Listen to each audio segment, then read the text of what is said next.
काहे को बोझा लादे हुए है अहंकार का। मैं ये किया, मैं ये कर सकता हूं, मैं ये करूंगा।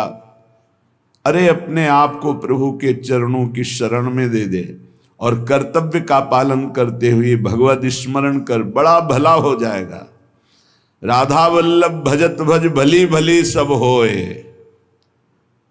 जितना भला है वो सब भगवान के भजन में है। अगर भजन नहीं किया तो भला नहीं हो सकता। काहे को बोझा लादे है चिंता का, अब आगे क्या होगा? वही होगा जो मंगल भवन रचे हैं। बिल्कुल विश्वास करो। सुनो भरत भावी प्रबल बिलख कहो मुनिनाथ, हान लाभ जीवन मरण जस अपजस विधिहात।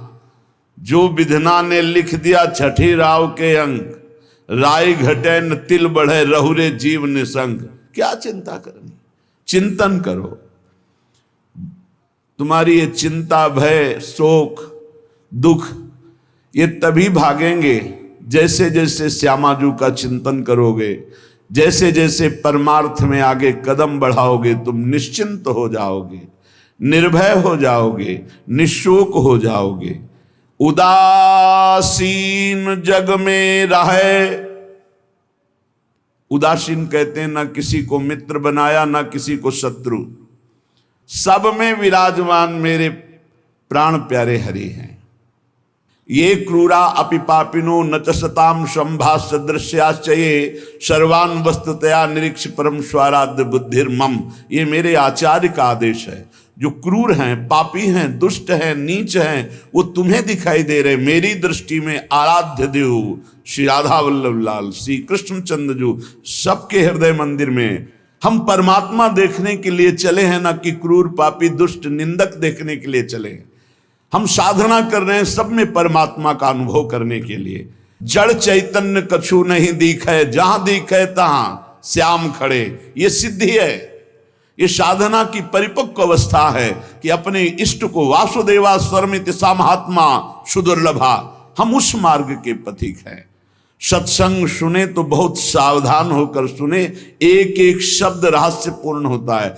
भैया चाहे हीटर गर्म करे, चाहे फ्रिज ठंडा करे, चाहे एसी ठंडा वातावरण कर दे या हीटर गर्म वातावरण कर दे, बिजली दोनों में एक ही है। जो देखने वाला है कि हीटर का कारण बिजली, तो कूलर का कारण बिजली, फ्रिज का कारण बिजली, एसी का कारण बिजली, वो केवल बिजली देख रहा है कि इन यंत्रों में चलने की सामर्थ्य नहीं, ये बिजली से चल रहा है। लेकिन उस यंत्र का प्रभाव है कि वो गर्मी फेंकता है, उस यंत्र का प्रभाव शीतलता फेंकता है, पर दोनों का कारण बिजली है। ऐसे ही इस जड़ चैतन्य में, इस सत असत में, इस उच्च और नीच में, महात्मा और दुरात्मा में क्रियाएं जमीन आसमान का अंतर।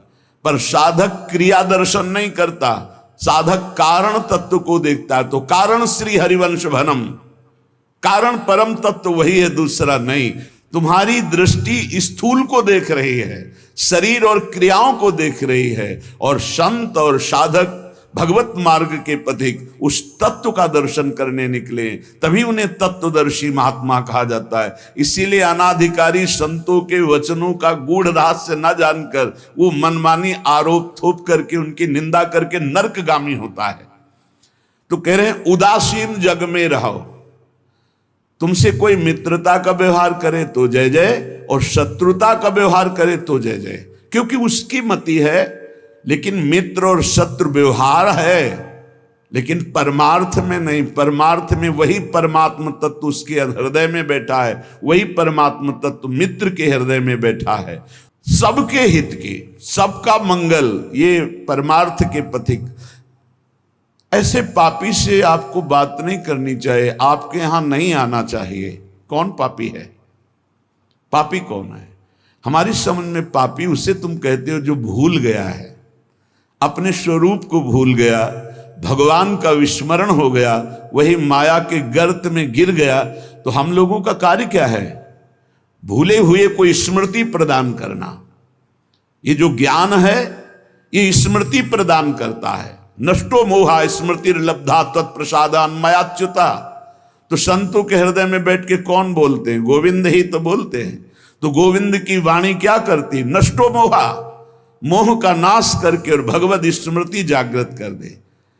पापी से घृणा मत करो, उसका पाप दूर हो जाएगा तो महात्मा हो जाएगा। कोई दुरात्मा नहीं है, भूल है, भ्रम है, अज्ञान है, अविद्या है। इसका नाश हो जाए तो महात्मा ही है, वो परमात्मा ही है। यही बात समझने के लिए तो साधना की जाती है। इसलिए ना किसी से द्वेष करो, ना किसी से राग, ना किसी से